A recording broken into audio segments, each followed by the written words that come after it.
First of all, I think your analysis was very straight line. History doesn't run in a straight line.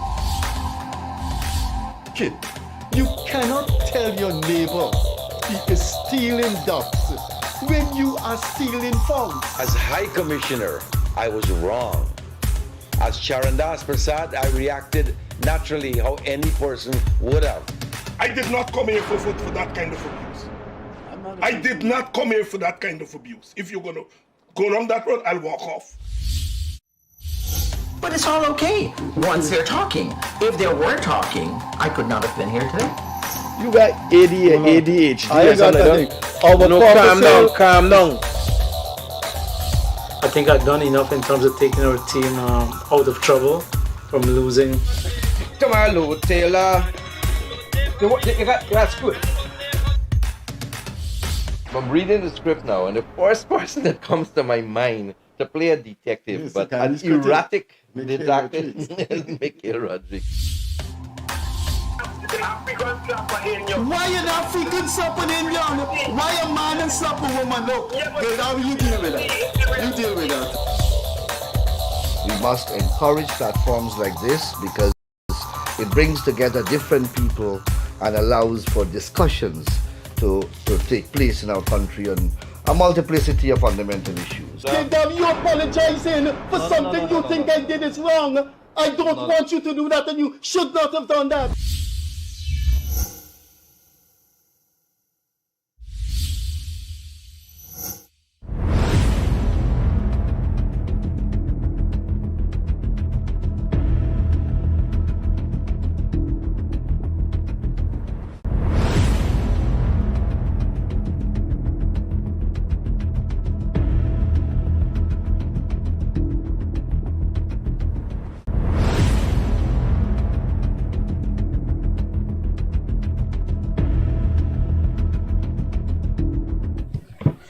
Hi, good evening and welcome once again to the Gildarie Freddie Kissoon show. Wherever you are, good night, good morning. I hope that you're having a very safe and a very pleasant night or evening. It has been a couple of days and it's always a pleasure coming to you. Tonight we are going to go for 90 minutes, 1.5 hour. And we're going to be entertaining calls tonight. Major development coming in. But before I get there, I want to say good night to my co-host Freddie Kissoon. In a very short while, in just a matter of a week or two, Freddie Kissoon is going to tell you about that. We're going to be celebrating 1 year of the Gildarie Freddie Kissoon show. And it has been a very interesting year in which I've learned so much. Confidence, how to control my anger. But more so, I've learned so much from Freddie Kissoon and from the public at large, who has over those couple months supported us in so many ways. Numbers have spoken for themselves, and it is very clear, walking the streets and people coming up to you all the time, that it is that they're finding this show very informative, very interesting. We have not been unwilling to push boundaries and discuss the topics that are normally not in the talking points for the people. We will continue to push those boundaries because the people expect no less.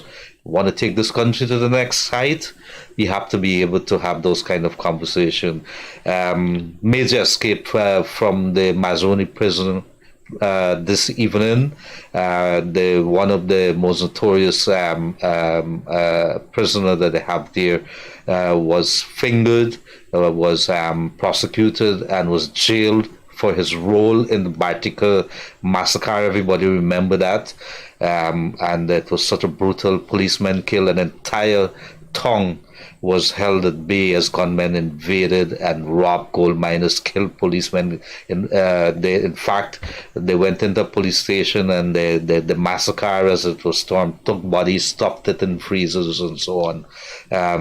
People remember seeing the bodies that were piled onto boat being brought out from that area. That man escaped from the Mazzoni prison today after somehow, and we're going to have a discussion about this tonight. We're spending billions of dollars for law and order in this country, including in the prison system. When you have a prisoner escaping in such a fashion. He was being escorted to, I think, what we've been told from the initial stage, to one of the newly built secured wing of the Mazaruni prison, which is located along the right bank or left bank if you're coming down to the Atlantic Ocean of the Essequibo River. And gunmen, heavily armed gunmen, some say Venezuelans, speaking Spanish, look like Venezuelans, pull alongside that prison, and they opened fire. The joint services are hot on the trail of Mr. Royden Williams, I think his name is, also known as Smalley. This is not the first time that he's escaped. Second time. It should be huge embarrassment on our system, but we should also be very, very worried as to the circumstances surrounding his escape this afternoon. Freddie Kissoon, good evening once again, sir. Over to you. Thanks, Gildarie. When we reach the year next month, we will reflect on what we have learned and the reactions we have got from people. I will certainly mention to you that because of this program, I got seven CDs. This one is called people who heard that I don't use a smartphone of choice. But we'll tell you more when we reach the anniversary of this program, which is June. When we do these call-in programs, both Gildarie and I express our own thoughts on different things. Gildarie just spoke at length about the prison escape. And I will put my own interpretation to things that are on my mind, and then we'll open the phones. Now, if you read the advertisement for today's program, some of the topic was press freedom, the transformative presidency of Dr. Ali, judiciary, and other topics. Now, let me briefly talk about those three things so it can invite, titillate, or stimulate your thoughts, and you could call on them. Gildarie talked about the prison escape. On the transformative leadership of President Ali, I remember when President Desmond Hoyt succeeded Forbes Burnham. He definitely went on a path that was admirable, and I still remain a semi-admirer of Desmond Hoyt. And I would say for someone in power, I admire him. I am not talking about when he became an opposition leader and the invention of more fire, slow fire. I'm talking not about Desmond Hoyt, the opposition leader, Desmond Hoyt, the president. He became very transformative. He de-Burnhamized Guyana. He opened up the economy. He democratized Guyana. Whether you like Hoyt because he was a PNC, that's not the point. The point is you have to judge him on the exercise of power. And I think he was a transformational president. And now we have Irfan Ali. Whether you like the PPP or not, Dr. Ali is a breath of fresh air. What more could he do that he hasn't done to win your admiration?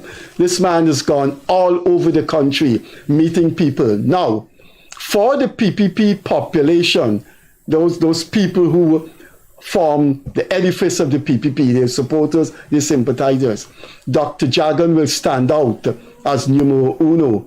But I believe there's no president in this country that has exercised power out of his physical surrounding and into the bosom of the people as Irfan Ali. And that, to my mind, is an achievement no other president has done. He decided that I will take the presidency to the people. And he has done that, and there have been tremendous success on both sides. You speak to people in Den Amstel, you speak to people in Lenora and Buxton. He went there, he said, what can I do for you? They say, look, we want some money for a pig farm. We want this bridge, and he has done it. If he continues to up to 2030, I think he will leave a fantastic legacy. I unapologetically say that Irfan Ali has done sufficient to win plaudits from the nation. If you are just congenitally or genetically against him, well, that's your right. But as a political analyst, I would say he has done much more than many other elected leaders, certainly not Macron in France. So that is a topic that you could call in on. The other topics listed is the free press and the judiciary. Let me touch on the judiciary because these are things that we need to confront. They are depravities and fictions that we need to confront in this country before 62% of the population fall for them. 62% of the population is between 14 to early 30s. Young people. And when narratives are thrusted on the country that are insidious and invidious, I see it as my job, Gildarie will speak for himself, to counter these narratives. Now let me counter one narrative. The Women Lawyers Association has castigated the Attorney General most wrongfully and most sickeningly. Now, what did the Attorney General did? You have to go and read what he wrote and what he said.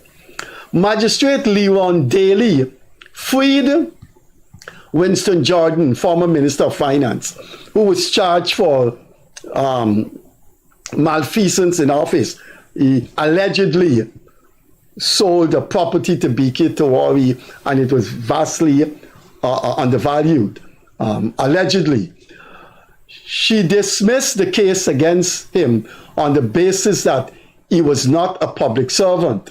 The Attorney General replied and said that the identical case of Ashni Singh, Minister of Finance, was before the court, and the identical defense was postulated by Mr. Singh, by Dr. Singh's lawyer, that he was a public servant. The High Court ruled, the Chief Justice ruled, that a minister in government could be charged for malfeasance while he was a minister.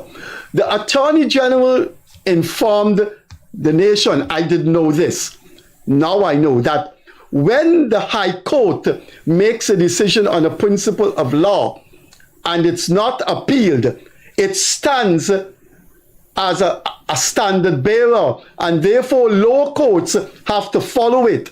So Magistrate Leron Daley had to follow the Chief Justice ruling that a minister may not be a public servant, but a minister could be charged for malfeasance in office. I read the Attorney General reply. That's all he said, what I'm saying here this evening. The Women Lawyers Association said that it is unbecoming to criticize a member of the judiciary and we should respect. You know what? That is not only asininity, that is nonsense. All over the world, politicians, editors, journalists, university people disagree with High Court decisions and Court of Appeal decisions and Supreme Court decisions that they do not believe in. The court in Pakistan granted Imran Khan bail, and politicians were saying they do not agree with it. When a Guyanese woman, the daughter of the former Attorney General Do Not Singh, took the British government to court saying, for there to be an acceptance of Brexit, pulling out of the EU, the Parliament must vote. The government cannot pull out of Brexit because of a referendum. The Parliament has to give approval.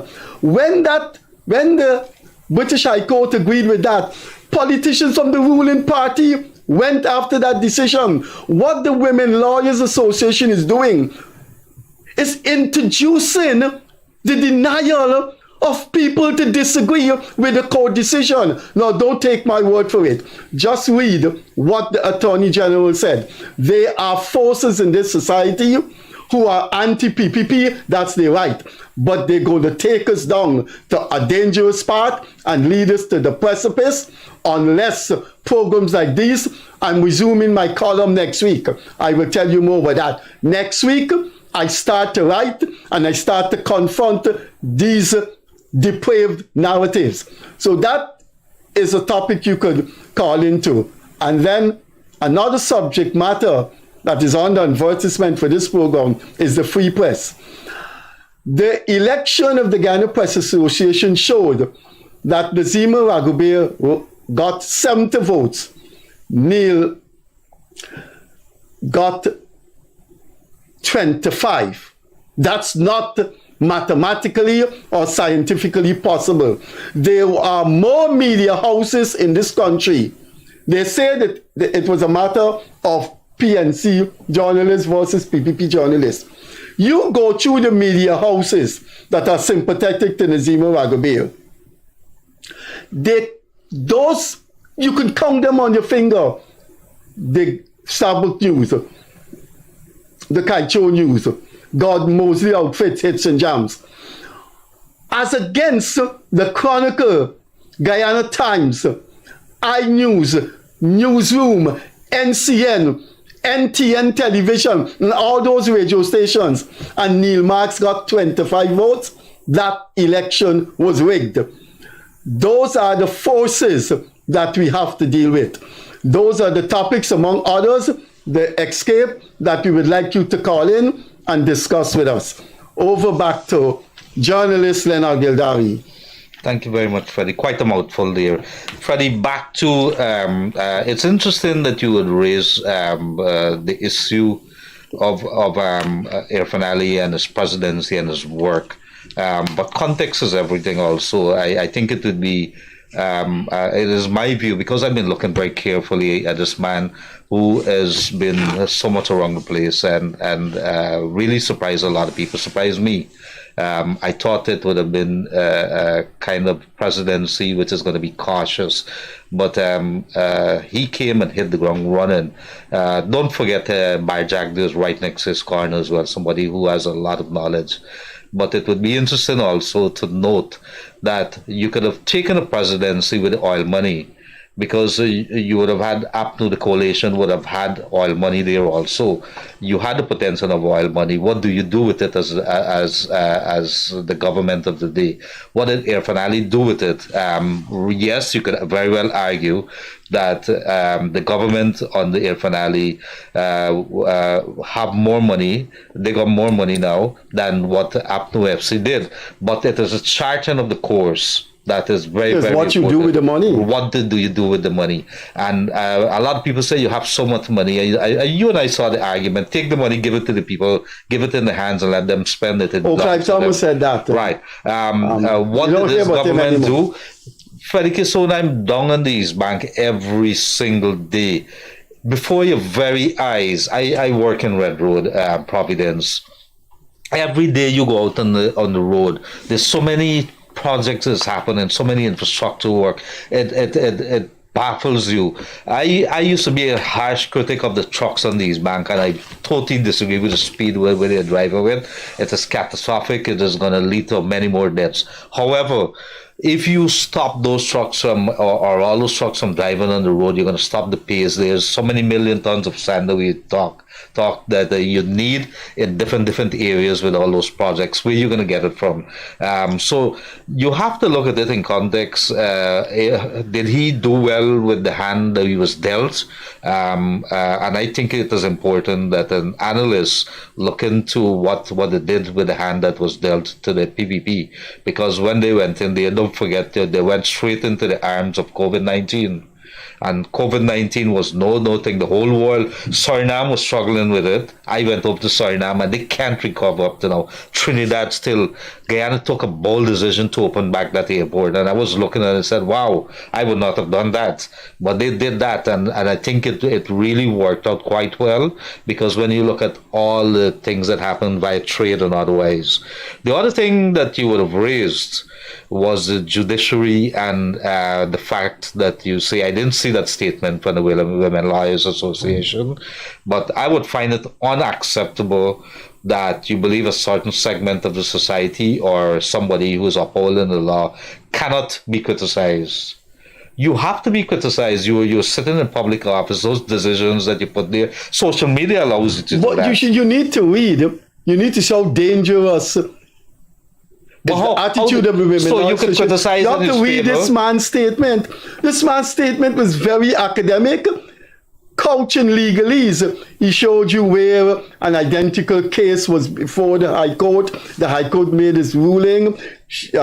Students are taught at law school that when the High Court make a decision, that becomes a principle of law, that unless appeal and reverse, lower court must follow. Very circumspect language. And the Women Lawyers Association, who I think was vacationing in Timbuktu when the 5 months election rigging was going on, and only came back recently because they haven't commented on the report, the judicial inquiry into the election. A lot of people were in Timbuktu when the rigging was going on, a lot of people, Transparency Institute, up to this day.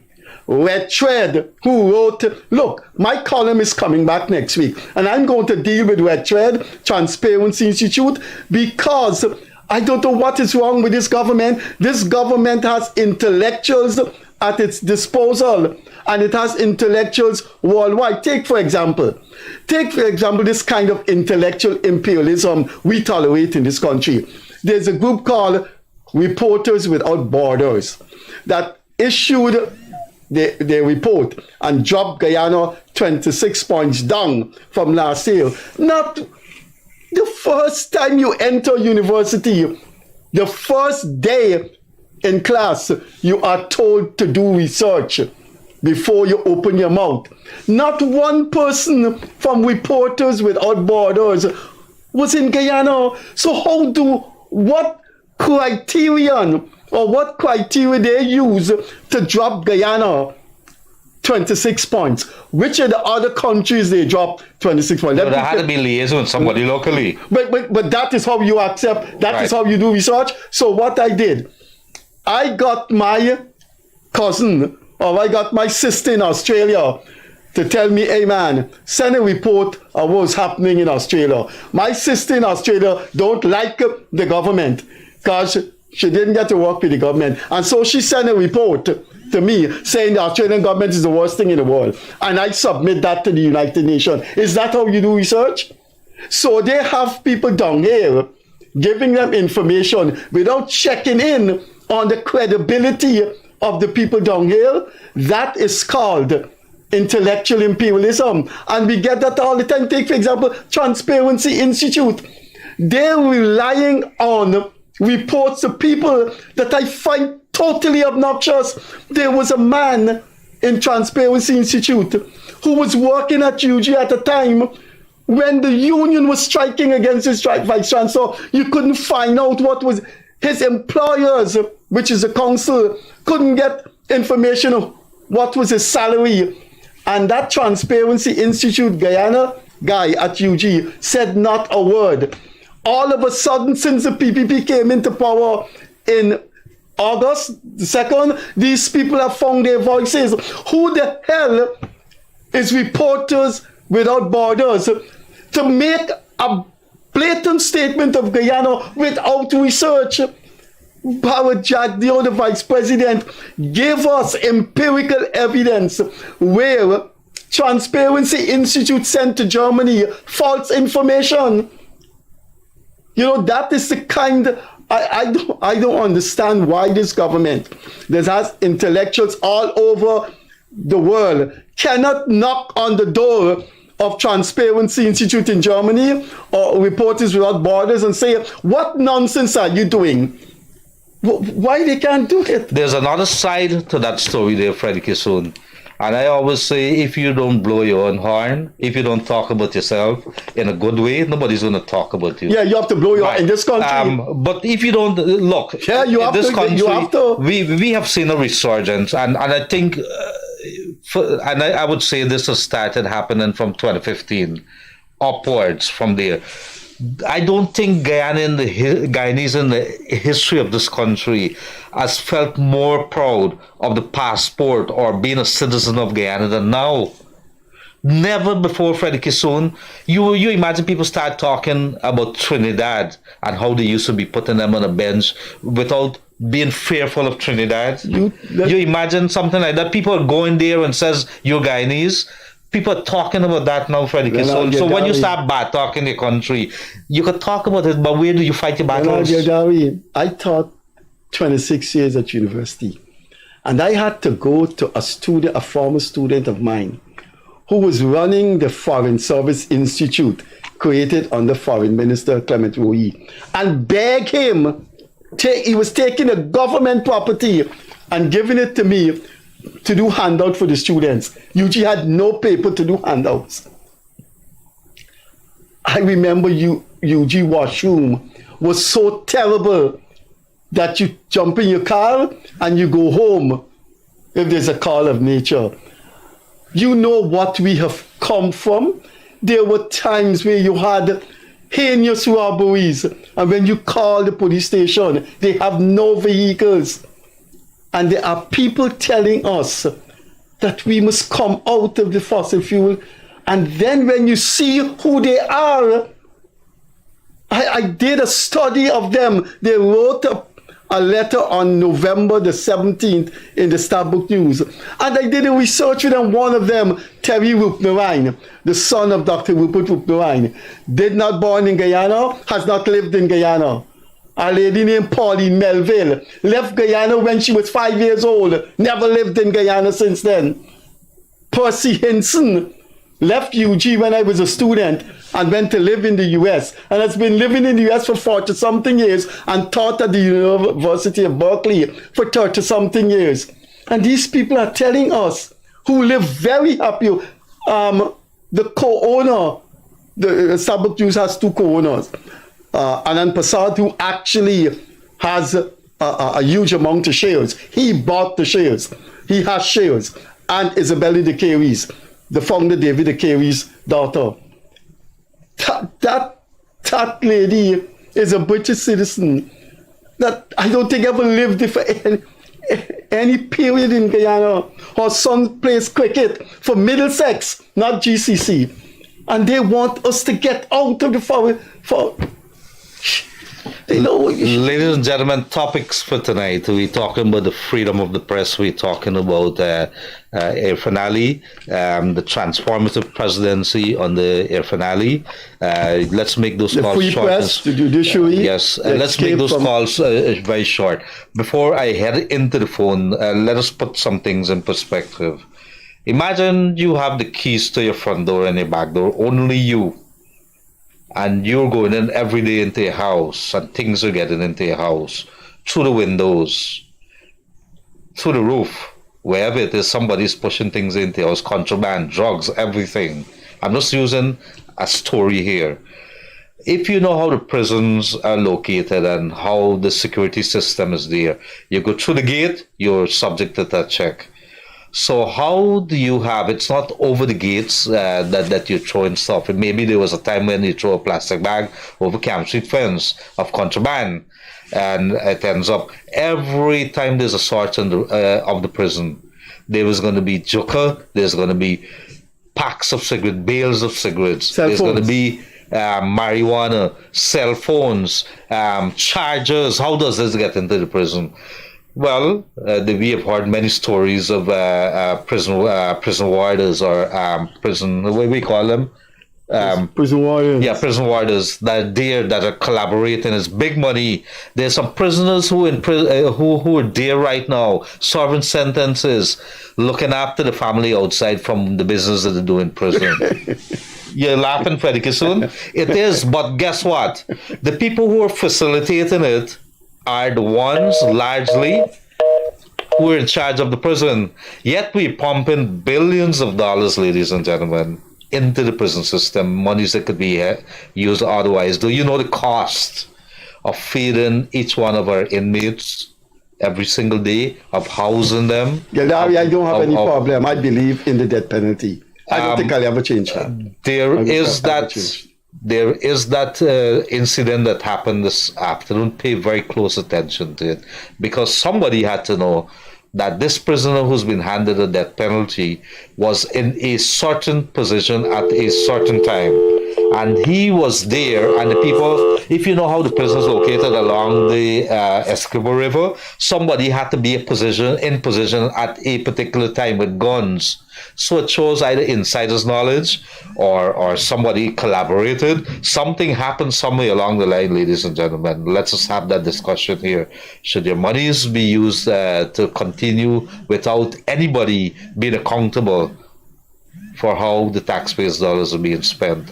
Should this continue? Second time, a high-profile prisoner, that same high-profile prisoner, has escaped from prison. Are we going to sit back and take it? The numbers are 637-1071. Let's go right ahead and take this call. Good evening, caller. Hello? Hi, yes, good evening. Hi, Leonard. Hi, yes, go right ahead, sir. Dave, right? Yes, go right ahead, sir. Make a contribution. Okay, yes, sir. Hello? Yes, go right ahead. Sorry. I think you guys. We on to the program here tonight. You want to make a contribution to the program? So I think there's a wrong one, right? Okay, let's go to the next one. Good evening, caller.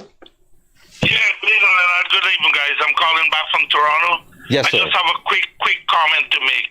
You see, when you have a great leader like the president, the entire country behaves in a progressive manner. You see the custom officers working at my place, brother, I've never seen them behave so efficient. Efficient in a sense that I've never seen them behave so, oh boy, what's the key word here? Fred? Yeah? You never see them behave so professionally? Well, not professionally. They're international standards. Those 5 custom officers they're working presently are treating clients and customers like modern. Because there's a sense of pride right now. You see, the people are really looking out. They're proud to talk about Guyana. There might be a fool on the fringe, on the outside, talking about how things are hard. But if you're there, you don't want to work. Put the shoulders to the wheel. Everybody's doing it and they're making it. Why can't you do something extra? Look at the side job. The president met with the ladies, a couple of ladies, so there were 6 of them, to talk about the opportunities that are opening in the media, in law, and other things. You don't believe those ladies would be willing to take those opportunities? There's a pride that is there in this country at the moment. When you inject a mentality into the people, the population is going to rise and contribute towards progress. You need a population to work. You don't only need handout and whatever, you need them to that. I've seen that in Guyana. I'm going to be there in a few weeks' time, Fred. I got some juicy things to tell you about the previous guys. I got some juicy things, Fred. Good night, boys. Thanks, Okay. Thank you very much. Have a good evening. Okay, bye. Bye-bye. Good evening, caller. Good evening, caller. Could you lower the volume of what you're listening to, please? Yeah, thank you. Go right ahead. Good night to you and Brother Kissoon. Sure. Just contribution on your topic tonight, the judiciary and the legacy and the president. Sure. Right? And press freedom. Right. And the jailbreak. I can't contribute on how we got it. Okay, sure. Just Susan, you talk. You go right ahead. Let me go with the judiciary issue first. Now, I believe that the Attorney General is incorrect when he said that the two issue is the same. They're not the same. The first case with the minister Ashley Singh, his defense was he cannot be charged because it was an all-inclusive cabinet decision. That was a defense, and he cannot be charged. So the Chief Justice said yes, he can be charged. Yes, either minister can be charged. The Chief Justice never said he's not a in our decision. She never said he's not a public officer, or he is a public officer rather. He's a public servant. She never said that in our decision. So I think that one is incorrect. It's just I thought they get a case with the election issue wrong as well. The Chief Justice never said that nobody name cannot come out of the election list. The election list, the voter list was never before the Chief Justice. She said it was the NRR. You cannot remove people name from the NRR, the National Register of Registrants. Right? The voter list, you pull the voters list from the NRR. She never said you can't move people name, you cannot remove people name from the NRR. She never said that they also. No, you're contradicting yourself there. No. Let me reply to you because there's an obvious contradiction. You've just committed an obvious contradiction. You said that the voters list. Yeah. She never said nobody can't be removed from the voters list. Just what you're saying. And then in the same breath you said the voters list comes out of the NNR. Well then, if the voters list come out of the NNR, the voters list then... the National Registry. If the voters list come out of that, then it's an integral part of the NRR. So you cannot her ruling is that you cannot remove a name from the NRR. So Kissoon, the voters list is a subject from the NRR. You're pulling the voters list from the NRR. But you can't see the contradiction. If you cannot All right. Let me move on. The NRR, studied brilliant scholar. The NRR is everybody in Guyana, including children, dead, who gone, who come back, every single body. But when you're ready for an election, you have to pull the people who is eligible to vote from the NRR, which is not everybody. You pull the people only who can vote from the NRR. Okay, stop there. Stop there. Let's make it simple. In the NRR, there is Michael Smith. Michael Smith is 60 years. Michael Smith could vote. Michael Smith is a name on the NRR. Now you have the electoral roll and you have Michael Smith. No one can remove Michael Smith from the electoral roll because Michael Smith belongs to the NRR. So if the Chief Justice say you cannot remove anyone from the NRR, how you going to remove Michael Smith from the voters list when he also belongs to the NRR? Anyway, look, I don't think I could convince you. So we can move on. If you gotta put a voter on Michael Smith on the NRR and you're dead, you can't put you on the voters list. If Michael Smith is living in America and you gotta put you on the voters list, you cannot go there. But that's not the point. Our point is you cannot remove people from the NRR. All right, go ahead, Chief. All right, sorry the point was that beyond. Let me challenge you and tell you this now. The Chief Justice never said that the Ashisin is a public servant. I'm telling you and the Chief, go back and look at the decision. She never said nothing like that.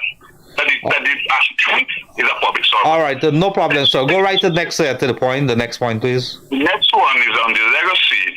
I believe until a president, whoever they are, stop paying the public servants pauperized salary, then the legacy can be improved. No matter what they do, this IL money that we say is at the disposal now, it will not be shared equally. Mr. Gildarie talk about the trucks and the contracts, those things are going to a certain set of people. The people at the bottom. No, sir. No, sir. There's a lot of space. So who drives the truck? Who drives the truck? The people at the bottom is not. It is not. No. You cannot say that. When you have activities, remember what I said. If you have activities like this, they have a lot of spin-offs, ripple effects. You're saying that this money is being distributed equitably. No, I'm not saying that. I'm not saying that. I'm saying activities like this are spread across, it helps spread it across. Where do you do? Do you stop it? Or do you continue to allow it? You have to allow it. That the money that we're benefiting from the natural resource, is not getting back down to the small man. No, so what? Okay, I'm interested in this because I've been seeing this. I want to ask you a question before we move off here. Do you believe that it would be President Ali's greatest word if he decided to give out cash grants as part of his legacy? Would that solve our problem on the long term? I never said cash grants. I talked about salary. No, I'm asking. But yes, grants, because grants are given, but some people get it and some people not getting. You add the grants to the fishermen, you add the grants to rice farmers, you add the grants to different. You had COVID grant, you had all. But they had the COVID grant, it went to almost all the families in here. And school children had grants. It went to all school children. I'm starting about the grants, the COVID grant and the fishes grant and the school children grant. Why are you not talking about that? School children, every school child, their parents got grants. So it wasn't selective. School children, I know people from all kinds of ethnicity in my area that receive school children grants. All right, thank you very much for coming through there, Chief. Two very pertinent points, and I take it that those that are coming in. So wherever you are, it is 231-2982. You can also call us on 637-1071 if you want to WhatsApp call us. Call us if you have a cell phone. The topics, let's see, there's another one coming in here. Good evening, caller. Gildarie and Freddie, guys, good night. Good night, sir. I would like to send a message to the government, right? For now, I know that the president did not sign the e-bike bill, right? Mm-hmm. Let me give you an example as a poor man. I spend like $3,600 passage per week to and from work, right? You have other people that takes, like if you're living in a scheme, cannot afford a motorbike or a car. They take the children out from the scheme to the public road and they afford that for them or probably catch the school bus or whatever. I understand clearly that there's a lot of mishap with the e-bike on the road. Mm-hmm. Right? There's no doubt about that. But doesn't motor car make accident? Doesn't motorbike make? At a time like this, when you're in an election mood, right? Even though the president does not sign that bill, the cabinet should be care of the people also because they are part of the government. They're supposed to show the care for the less fortunate people. Right? They went ahead, the minister of that department went ahead, get the bill, it was passed in parliament. And these people thinking about put its limit to the bike, put other rules to the bike. But let me ask you a question. I hear what you're saying there, and I saw some of those concerns being expressed. What is it that the government, to your understanding, is asking for the people to do? For the e-bike owners to do. What is it, to your understanding, that they're asking them to do? Well, to my understanding, they're asking to be registered at the GR, and you must have a motorbike license. And you think that is that is unreasonable? Yes. Why would you say that? Let me make my point. Let me say why. Do you think to go to GR you'll have to pay a fee to register it? Right? Not everybody can read and write in this right now. To go to the place of play, you have to do the test for the theory. They probably bypass the practical, right? It's gonna cost you the money to buy the package. You're gonna have to go to classes. Then you might or might not pass the theory. Then if you don't pass the theory, at the end of it, you gotta repurchase back the package maybe a few months after. you check the type of people that ride these bikes. It's Yeah. most people. I must say, Gildarie has a point there. It's No, but wait, very ordinary people. about how do you, especially with a growing country, you see the problem. I understand what you're saying. I understand. I Google a few countries. Google a few countries, right? You know, in the United States, they have some of these e-bikes. They're not registered. You're not required to have it, and that's a more growing country than Guyana. It is not required that you have a license or any permits for those e-bike. That's what you're saying? I think in Holland you don't have to have a... I'm not too familiar with that. I'd have to do it, but I would tell you that I would like to have a look at the statistics. No, but Saul, the ordinary people, quite a lot of ordinary people drive hire cars too, drive minibuses. Yes, I know.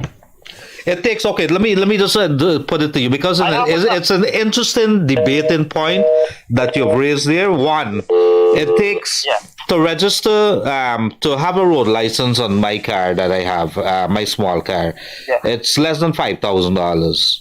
That is a road license.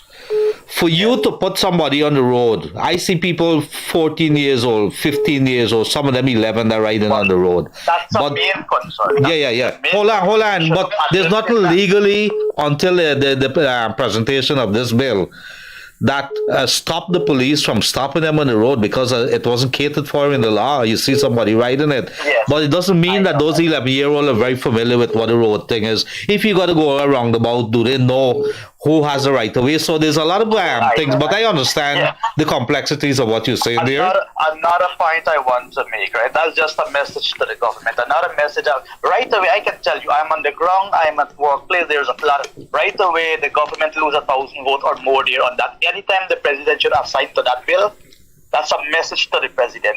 They lose a lot of votes pertaining to it. I think the point... Everybody might not understand. I think the point. I think he has a point in the sense that ordinary, very poor people ride those bikes, and you have to put them through the tests with the police. That's a hassle. You got to go to the GRA. That's and it's a couple dollars they're buying an e-bike from. I think the thing he's getting. Right. It's a hassle. Is a hassle. I mean, to go of getting yourself corrected. To get anything at the GRA in the police. I don't think it's a hassle. I don't think nobody would disagree with you if you to say that the introduction of e-bikes into Guyana, electric bikes into Guyana, has served a really important role. It does about $50,000-$60,000 for one of those bikes, Freddie Kissoon. It's even cheaper now. It comes like $2,000. But why? Another message I would like. What's the difference between a bicycle and an e-bike? One works with the left seat. You don't have to pedal. So why you want that? Oh, when you pedal, people don't understand in this country. Freddie Kissoon. People don't understand how important it is to ride a bicycle. I ride a bicycle every morning. It's exercise. A man gets strokes or something, he can't go and ride a bicycle. Yeah, but man gets stroke, he can't be on an e-bike either. No, they got people who do. You'll be amazed. You'll be amazed. All right, my brother. Thank you very much. It's a very good point that you've raised there. I think, but there's more. I think the government would have been aware. I think they should restructure the bill. They need to restructure the bill. It's a very good thought, but they need to restructure the bill. But I am for one that there should be some order in the roadway that you start. But I understand. Shortly, you can't start with e-bike. You got to start with minibuses. Right. You have to look at it in the entirety. How many e-bikes were sold over the last 5 years? How many of it are on the road? And if by having such a bill, but when you marry that against the dangers of what it poses on the road by putting any Tom, Dick, and Harry on the roadways who does not have a clue as to how the roadways operate when it comes to the laws. Let me leave you with one thought, and I'll go. If somebody is working at $4,000, that's a regular labor days pay presently, right? You're working at $4,000 per day, and you're paying $600 passage, three from and three back.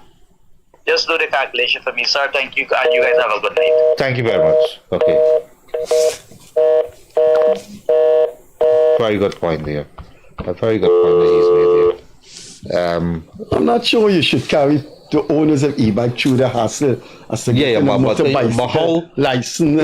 It needs some thought, but I know a lot of people. A lot of people are riding those bikes. Good evening, Carlo. Good Gildarie. Good night, Harbison here. Hi, Mr. Harbison. Go right ahead, sir. Good night to Barbies. Yeah, good night. In reference to the e-bike, you would have saw that I did an interview with two media houses.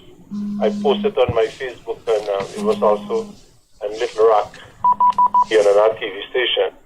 And I keep emphasizing that we have the bicycle law that's been around for decades now, the cycle law. Why not implement the bicycle law into the electric bike? Because one of the things is... What is a bicycle law, Gobin? I think you got to get a license. You have to get a license. You buy it, so back in the days, Freddie could tell you, if you go to the cinema, you ride on the road, and you don't have a generator, and your bike... No, but that's lights, but we're talking about a license.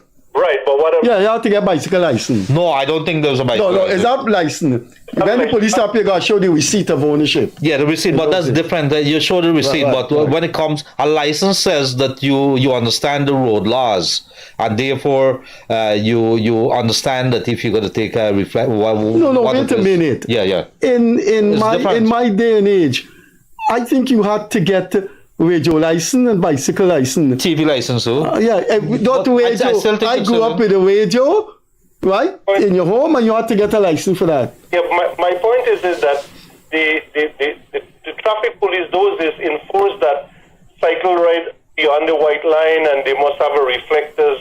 Some of these e-bikes these days, and especially in the Borbies, some of those things don't have that. What I emphasized in the news the other day is that you have an age limit with helmets, maybe 14 to be on the public road, maybe on the streets is different, but you must follow some rules and guidelines. I saw that what some of the people who was against the e-bike saying, well, it's dangerous, it's a hazard to the road, and these people drive well. So is other things. You got Darlin Park put in the road, tractor bringing out mud. You have paddy drying middle of the road. So you cannot tighten the screw one and then slack it on the other. I did a research in Borbies for the past 2 years. We have 2 fatal accidents in e-bike in Borbies compared to motorbike and cars. So I think the government need to focus on some other thing and maybe put some rules or some laws that where they purchase these e-bikes should have a handbook and let the road safety committee across the countries with traffic roll out a program in school because e-bike is here to stay. Don't go off. Just, I know you made your contribution. Your former boss, Moses Nagamutu, who's been out of the country for almost 2 years, he's back in the country, and I know you have a good relation with him. Please ask him to come on the program. You can probably come with him. Please. No, I'm being serious. I will share your. I'll distribute your message crystal clear to him. Yeah, and you if he would like to have you along with him, that's fine. I don't know if you follow me, Freddie.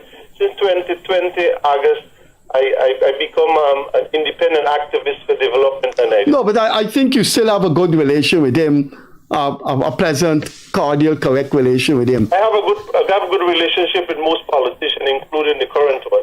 No, but you work closely with you have not worked closely with any of the current people in power. So that's a dimension. That's the dimension I'm talking about. Anyway, we'll have you back in the program. I'll be in touch. Another thing I want to share closely: local government election is coming up, and I don't see.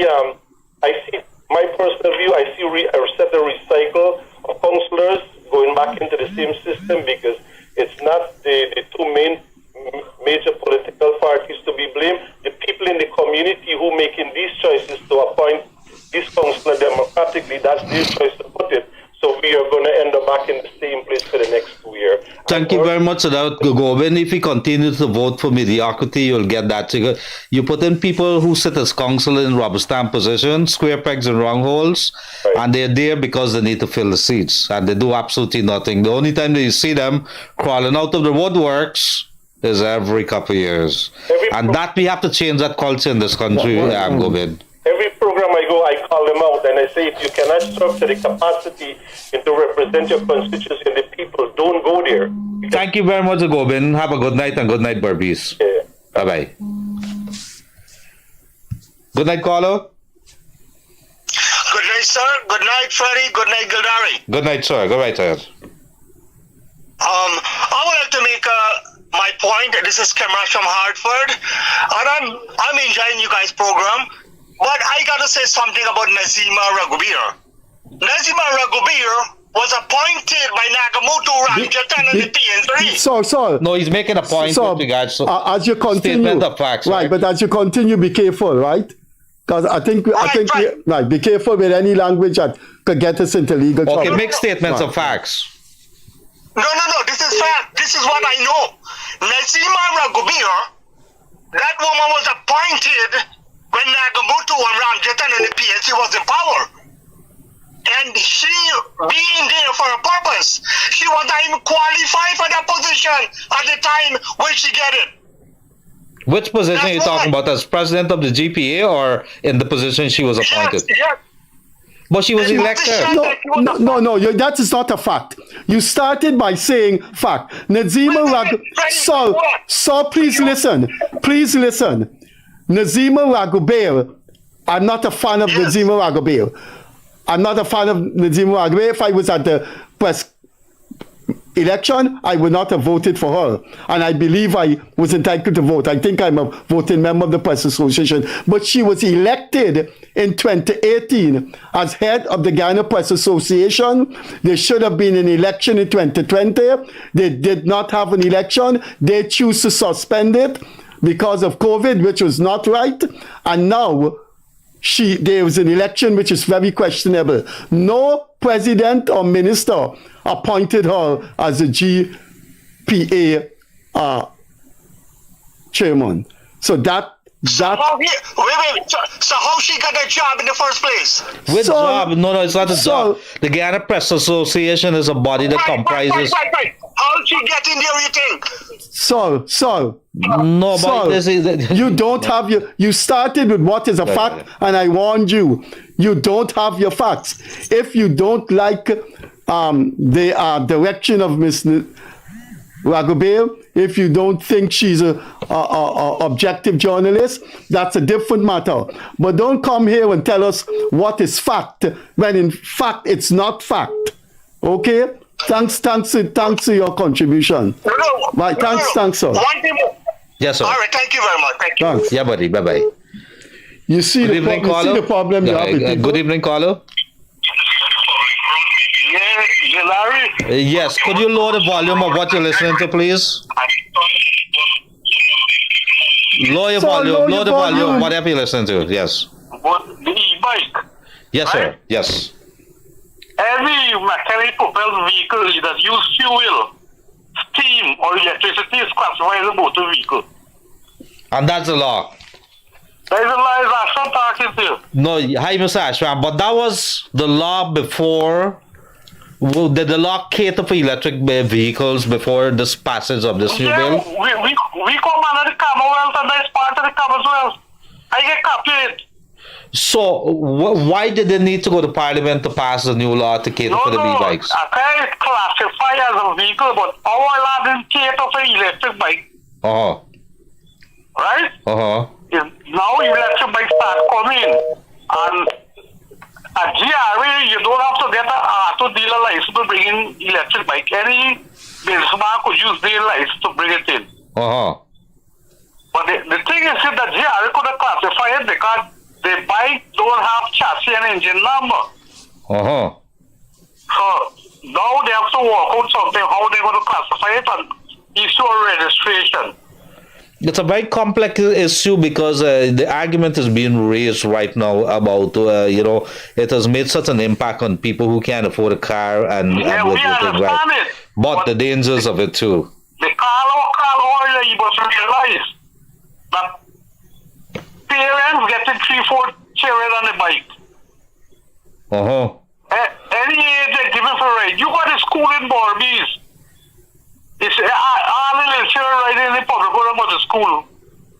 The children ride in the bike? Yes, it is. Everybody. It's that popular.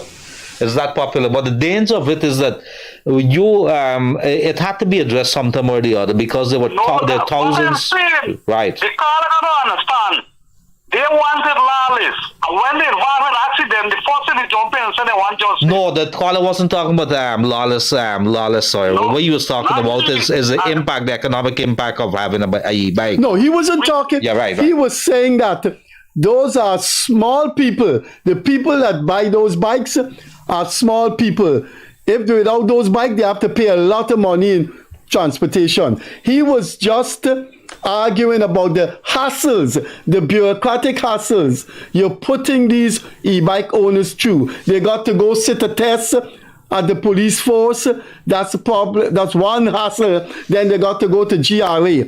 And I would say, I would hope whatever comes out of the issue, you don't burden people with that bureaucracy. There's too much bureaucracy we inherited from the colonial government, and we could get rid with a lot of those bureaucracies. I could. No, but that's going to be complex. So how do you separate e-bikes, which use the roadway, and which the gentleman is talking that it is being classified illegally and otherwise? You still have to put it under some kind of format. But I understand what you're saying. Yeah. It is a very complex issue that needs addressing. I think the reason why this thing came in is that soon as it arrived in Guyana, there were quite a number of deaths. I know a very no, but I don't think the statistics are saying there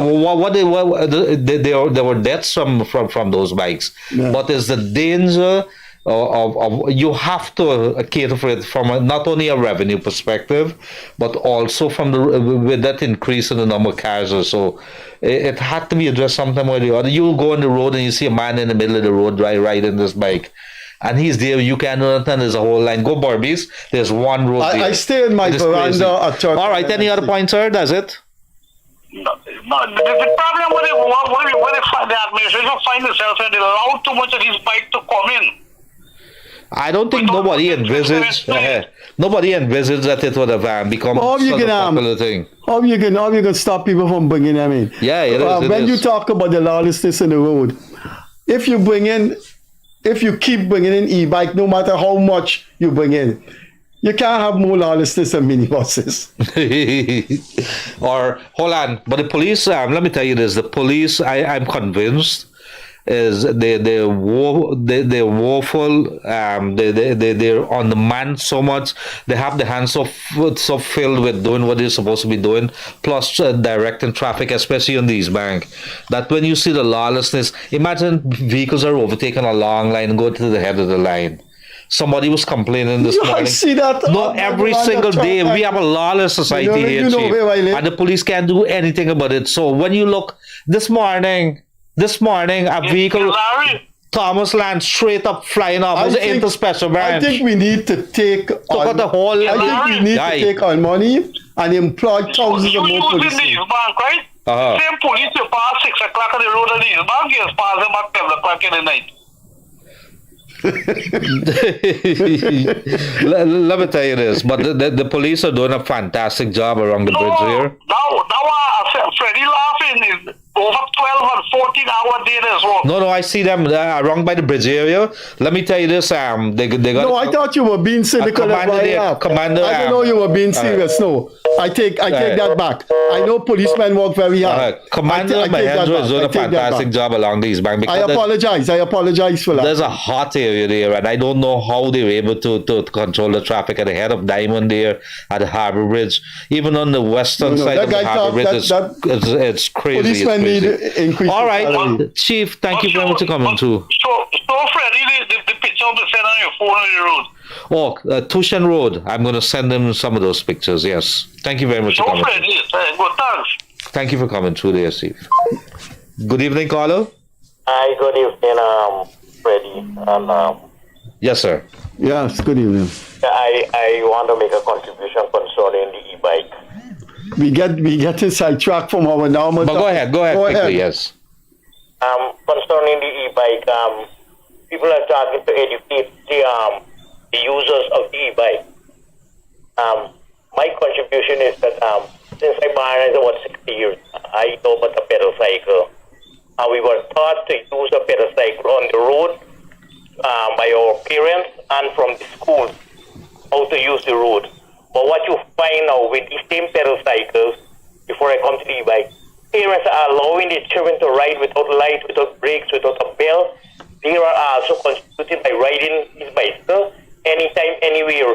Now, if they're educated how to use the pedal cycle, what education do they need know how to use an e-bike? I'm a driver being on the road every single day, and if you see the nonsense, now when one of these e-bike ride into you, the police will land on the driver. So I don't know what type of education more they need if the parents is ignorant controlling the pedal cycle, allowing the children to do a lot of stuff with the pedal cycle.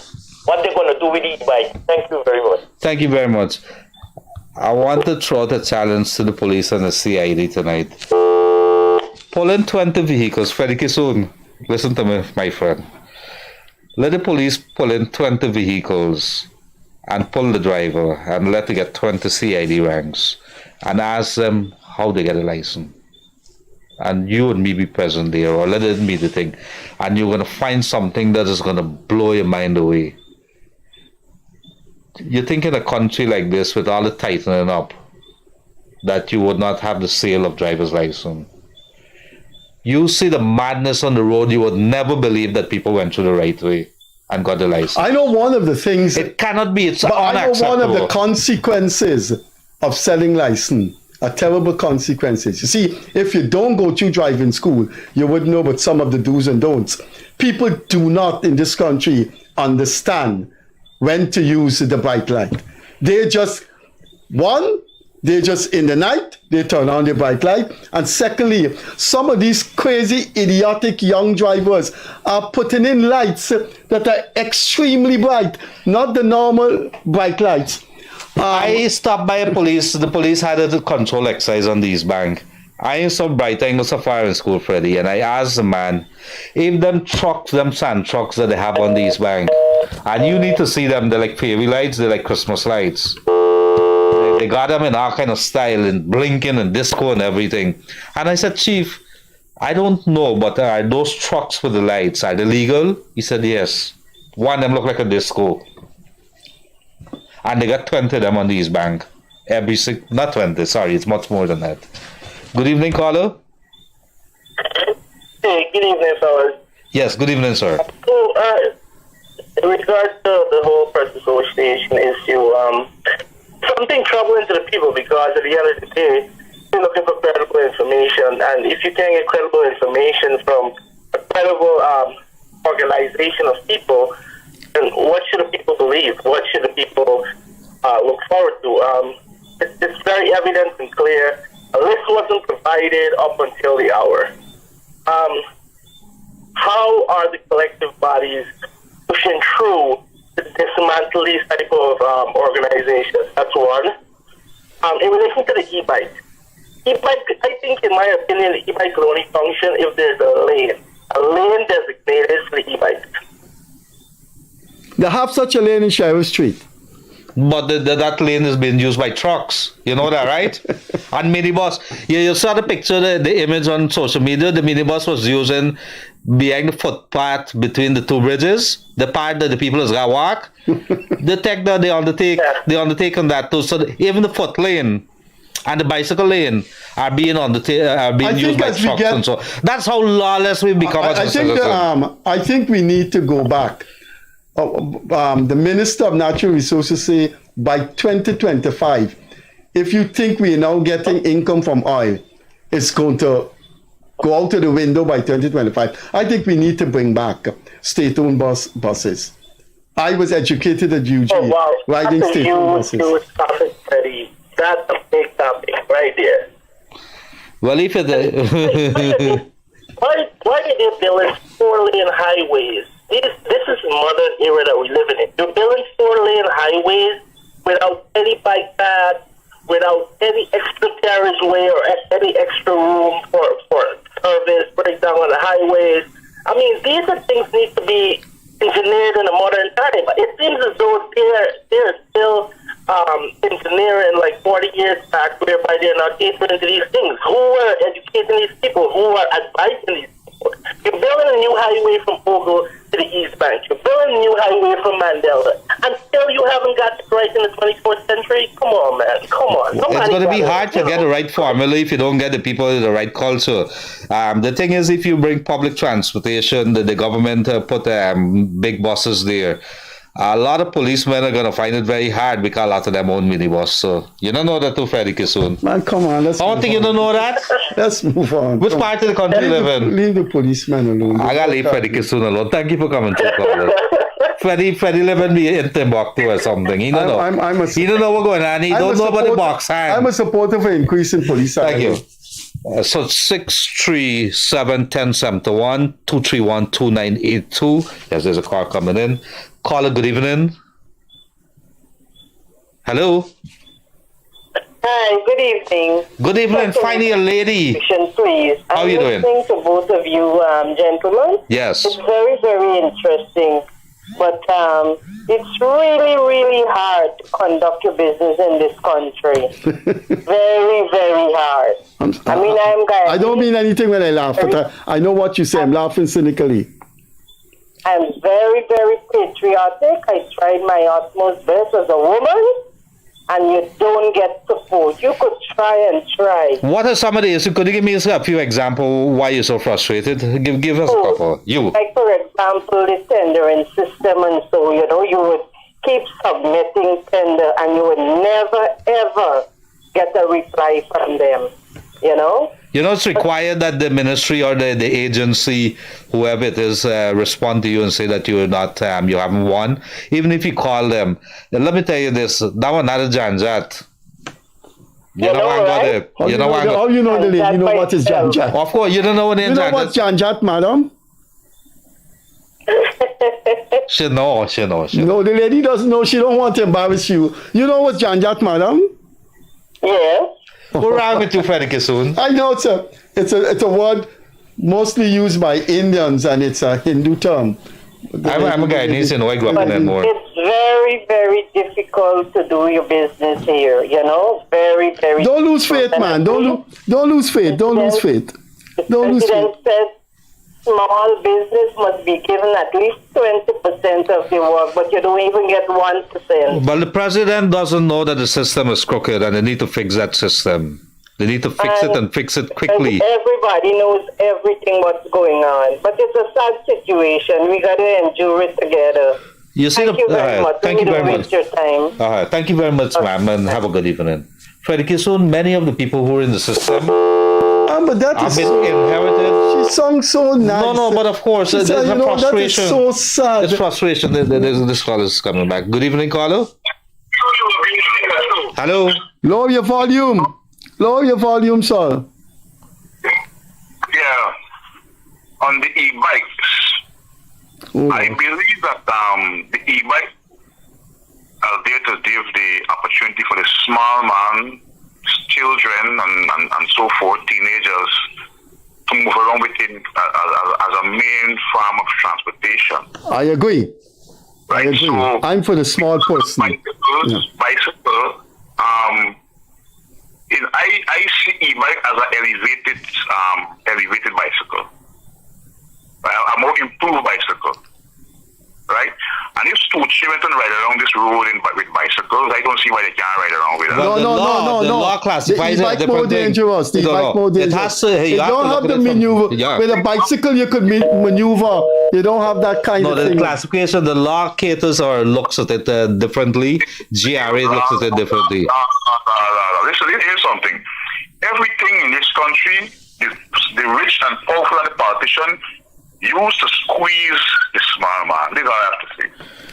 All right, thanks. Thank you very much for coming through. Like Freddie Kissoon, tell me I can't drive a big vehicle. Why I want to drive a I never said so. Stop, yes, you did. Stop lying on the program. Good evening, caller. Good evening, caller. Hey, how you guys doing, man? Good night. Listening to your program. I'm from Toronto. Good night, Toronto. You know what? I always come to I live Guyana 28 years now. That's almost like how long the PhD was in government. Man, listen to Oh, shit. Don't go there. All right, good. Yeah, the man tell you don't go there. All right, go ahead, Chief. But every year I come to Guyana, like when it's cold over here, I get way back home. And for the last couple of years, when I was there, and the e-bike, what these guys I'm talking about, is actually dangerous because I was there driving, and there's a guy. I'm from Skeldon, quarantine. And I was there December. I always go there and spend a couple of months. And I was driving by the market, Skeldon Market, and a guy came on my left side, tried to undertake me, and I'm making a left. I didn't even see him, and he wanted to kill me. You know what I mean? Which is not right. The issue is that they're not familiar with the use of the road and the classification of the bike, so you have to capture it under there now. And I think what a caller earlier would have said is, look, I get the sense from him that he does have is too compliant, but he says that the bureaucracy, the trouble they got to go through to go to GRA and go through the whole thing, and the whole corruption is involved there. Let me call it corruption. And the janjat is what that word that we use. So you know what janjat means, sir? Of course he knows what you know what janjat. Of course, what's wrong with you, man? I'm just being funny. I just being funny. I know if the man is from Skeldon, he must know what janjat means. Of course, yes. But why you can't use another term? I like janjat. This is mainstream journalism. You like janjat, huh? I know about janjat. I live around Koli people. I'm Koli. You live around Indian people, so don't say the C word. We have a country full of janjat. Okay. Take back that. All right, but I hear what you're saying. Thank you for coming through, right? Local comment. No, but I want to say something. Sure. I was listening to the AG was talking the other night about all his specification, like helmet, license, insurance. I mean, I think. Yes. Yeah, go ahead. I think they're pushing it too much. It's okay, get a helmet, get the age group, 16 or over. Don't push it for license and stuff like that. Come on. All right. That may be a solution. I like that. Helmets. The poor people want to get a transportation. No, they got to facilitate the poor. I like the point when the guy said how much money we're spending a month. No, it is. Anyway, there's a local. Thank you very much for coming through, caller. Good night, Toronto. All right, buddy. Have a good night, man. Bye-bye. It's gone. Good evening, caller. Missed that one there. Got about 15 minutes, Freddie Kissoon. Nobody is interested in the presidency, the transformative because presidency. Once you get on a topic, right. People stick on that topic. Remember a time was just road construction all the time? It is. Good evening, caller. Yes, good evening, sir. Yes, sir. Go right ahead. Yeah, my first time call on, I was listening to your program. I watch it with 3 times a week, okay? Now, concerning the license for the e-bike? For the e-bike. Oh, God, e-bike. In the 60s, okay?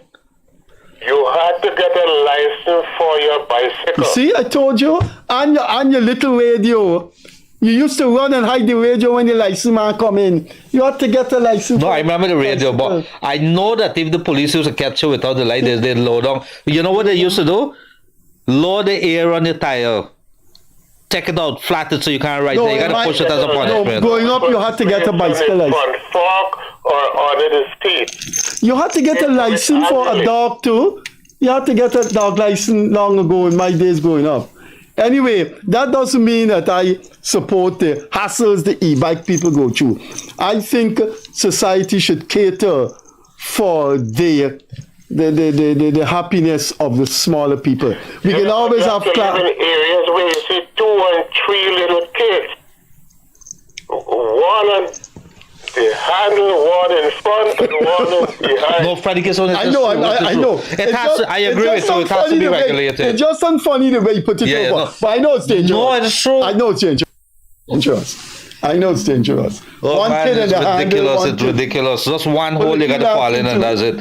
All right, thank you for coming through there, man. The welfare of minors. Oh. Because these kids, they are like 2, 3, 4. 2 in front, 1 behind. Mm-hmm. That should be regulated. I don't care about It's small, man, but people have got to be educated on safety. Thank you very much. Thank you very much. Some very good points. We got some bright people in this country. And Freddie Kissoon, a lot of them know about Janjat. Thank you very much. Let's go to this call. Good evening, caller. Hello, gentlemen. Good night. Good night, sir. Just two observations. One, with regards to license for bicycles in the 60s, E-bike again. when Freddie was a teenager, it's the bicycle itself that was getting that got the license, not the rider a permit to ride. That's a good way of looking at it too. You pay a license if it's an issue of revenues. So even if you have 1 foot, you can still get a license for your bicycle. And the next thing, Freddie asked about what's a Janjat. Freddie, you are a Janjat, my friend. Have a good night. At least we did have some laugh. But thank you very much for coming. What I did to irritate him? I don't know. The man says he's a Janjat. I agree with him. He's a Janjat. We can ask the people then. Thank you for coming today. You still here?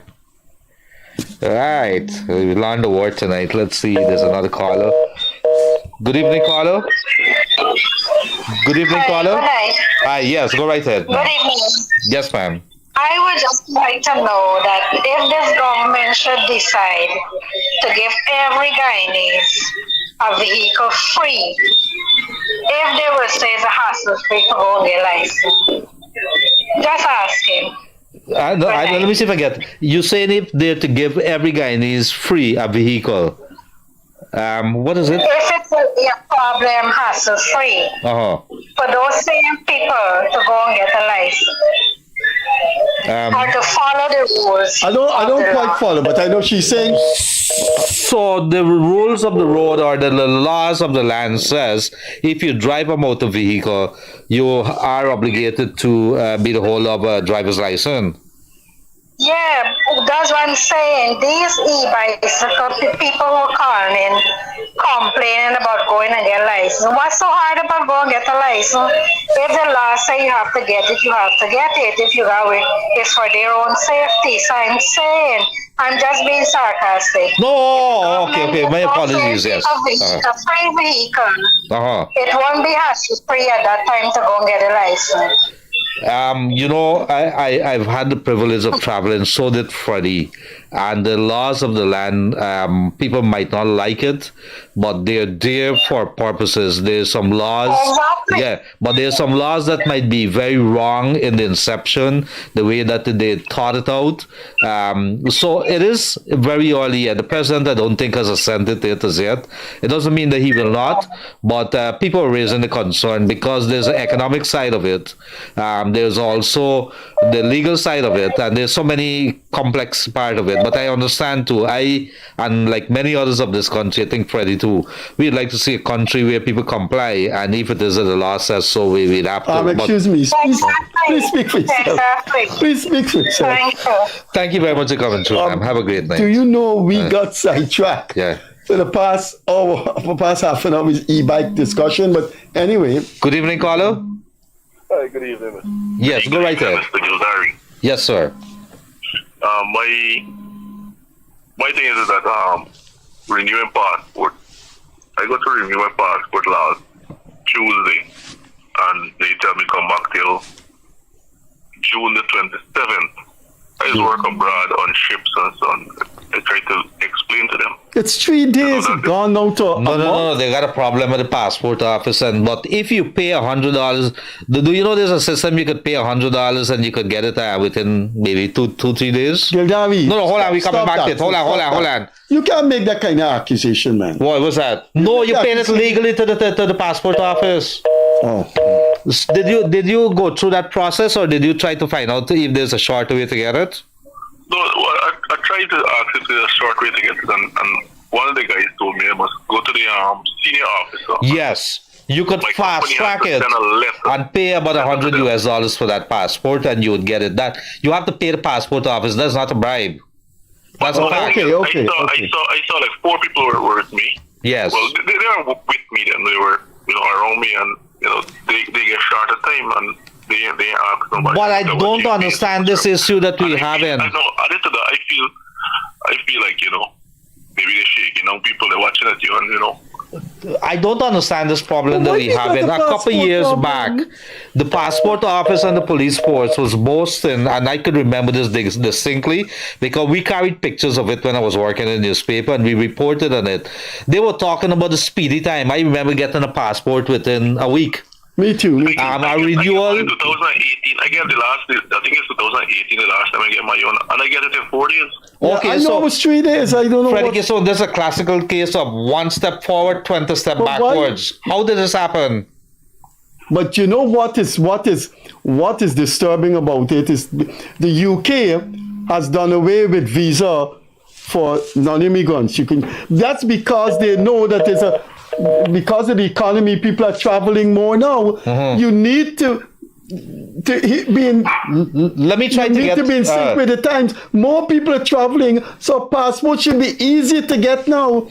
All right, next week. The thing is that I had to join a line to renew my passport. I had to join a line. I spent about 6 hours in that place. Are you serious? You hear what the man telling you? Are you serious? Tuesday I was there. 6 hours? 6 hours. I had to join a line, and when I go up and reach up. Let me go there next Tuesday, Freddie. Freddie Kissoon and me going there next Tuesday. But if more people are look, if we are doing things in keeping with the expanding economy, that should be one. You know, many people. No, Bob. What I don't understand, the British government. Freddie, 3 years back we had major improvements, and they had press statements coming out and saying you get. I got my passport in less than a week. I got a renewal in 2 days during that. I can't understand what John. How did we? Yeah, what John going on in the passport office? Freddie, why do that? No, seriously, what John going on? We went back into the past there, man. That's 20 steps backwards. Thank you. Freddie and I going to visit the passport office in Etuborg on Tuesday. Okay, thank you. You take Borg in the passport office? Thank you. We going there on Tuesday. You going there? Thank you very much. Last call. Good evening, caller. Last call. Hi, good evening. Yes, sir. No, we got I'm calling in relation to use of sirens and emergency lights on private vehicles. Yeah.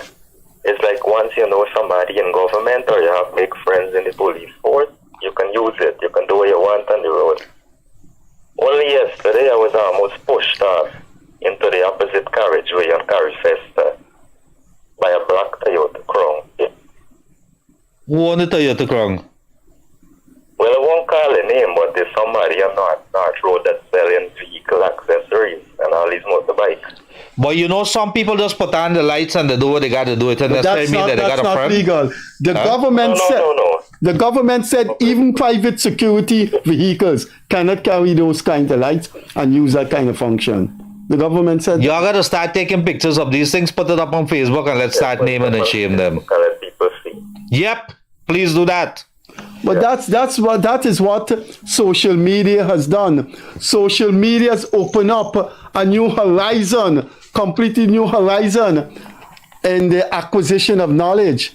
Social media have now displaced newspapers. Freddie Kissoon, I've been told I got about 5 more minutes more. I think there's another call. Well, let's take as much calls. Good evening, caller. Hi, Leonard. Good evening, Freddie Gildarie. Good evening, Hi, sir. Leonard. Yes, sir. Say Wacklaw from Orlando, Florida. Yes, sir. I'm called to talk about the bike and the cycling. The first to begin with, the people need to know to use the road. You need to wear a helmet. You need to follow the rules. And the age factor is a very important thing about using the road. You just can't have the kids like long ago used to riding bicycle on the side of the road and they know the rules. But today the kids don't follow the rules. Boy, if you don't go through the system, how you doing it? There can be very few of them who read the book. If you read the book, how you gonna know? So you got to go through a system. This has to go through the school system to begin with. Is road safety part of the curriculum? Do you know? In school? You might have somebody lecturing, but is it part of it? I know when I was growing up, they used to visit the schools. Yeah, you might have a lecture coming from maybe the traffic chief or his assistants or so, but I'm not aware that it's part of the curriculum, but I think it should become something that they introduce it to. Gildarie, if we're going to move ahead in the country of Guyana, we have we have to take in consideration the safety of the citizen. Mm-hmm. And that's so important that if we don't educate the children, when they become adults, they will not know what to do on the road like what they're doing right now. Well, if the parents allowing them and the parents know better, or the parents, well, you cannot have, you can't blame the parents so much because we allowed it into the country and then we introduced the laws years later. There are different people who are saying that it's catered for under the CARICOM laws, but no, it's now come to a head because there's so many bikes. But guess what? The problem that you have is that so many people have invested on those e-bikes, and in the country area especially. If you want to talk about an impact, this is a big law that has so much impact on especially the country area because that's where the bikes are.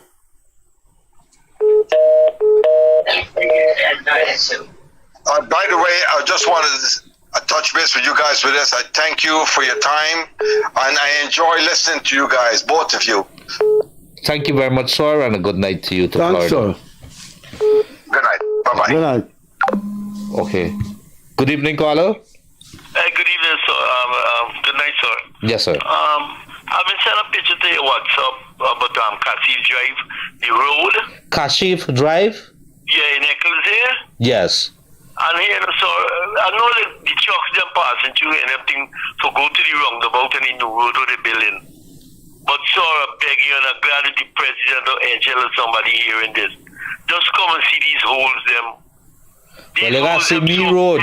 I think they dig it up today, but you will see me road because everybody coming through 7th Street and Oh my God, the same thing with Cassie Drive, but when they coming home, and me car, the bumper break, go in a hole and hit the concrete, the lady concrete bridge, and break, puppy. I hear you, that papi, and it's a really sick thing. It's almost every street. The road and not put. All we want to do is put like crush and make the body. Kashif Drive, Eccles. Thank you very much. So Kashif Drive, Eccles. I call you for years now when we used to tell you about the dump road. Me tell you too, man. I'm here about the dump road and how they build it. They build it 40 times. All right, let's see it. Drive, uncle. You gotta come and see these all them. All right, time is up for us. Thank you very much for coming through, brother. Bye bye. I'm glad if you actually hear this, buddy. Minister, I just boys calling your name. Bye bye. Yeah, buddy. Bye bye. Freddie, quickly, the boys are maybe out of time. Well, all I have to say is that it seems that there's a lot of janjat on the road. I was about to use that word, but you go right ahead. Well, we got sidetracked from the topics. Our topic was the transformation leadership of Dr. Irfan Well, Ali. it's a people's night. Let them have But if people want to talk about e-bikes, so be it. You don't have to stick to the topics. These call-in program is for you to talk on anything. Sometime we must have a call-in program, and the topic would be some of these words and these sayings and these idioms that existed when I was small. I can find some more. If the young people still, for example, very few young people today know the word that when I was growing up, he looked like a sentice. You know about that? I heard the well, you see, that's going out. That was when you get embarrassed, right? And people would say, "Yeah, you don't see what happened with you in school. You look like a sentice." Some of those things are going out. Yeah, so we got to bring it back because we got to do a program on that. This is part of our culture. We shouldn't be ashamed to talk about it. We got to do a program on those words at all. I pray tonight as we close up the program. You're a believer. Friday. Yeah, I pray tonight that our joint services team that who are in the bush pursuing or somewhere along the trails pursuing the escaped criminal or convicted prisoner Smalley, Royden Williams, I think, who's escaped from the Mazroni prisoner this evening in a dramatic fashion with his team, which would have opened fire on prison officers, and so there, big drama there. The army and the police have gone down to that area and they're headed towards the Bartik area, hoping to corner and capture that escaped prisoner. We pray that, or at least on my side, that they're safe and that he could be captured in a less dramatic fashion and be being barred safely very in short time. But let's pay attention to that. Good evening, ladies and gentlemen. It's a pleasure as always being with you. We're going to be back with you on Monday.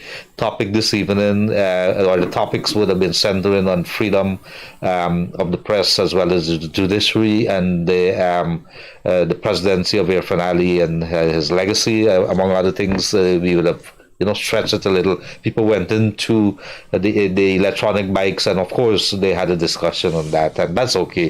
It's your night, and this is the People's Show, Gildarie Freddie Kissoon Show. It's been a pleasure being with you. On behalf of myself and Freddie, stay safe on the roadway until we're back with you on Monday.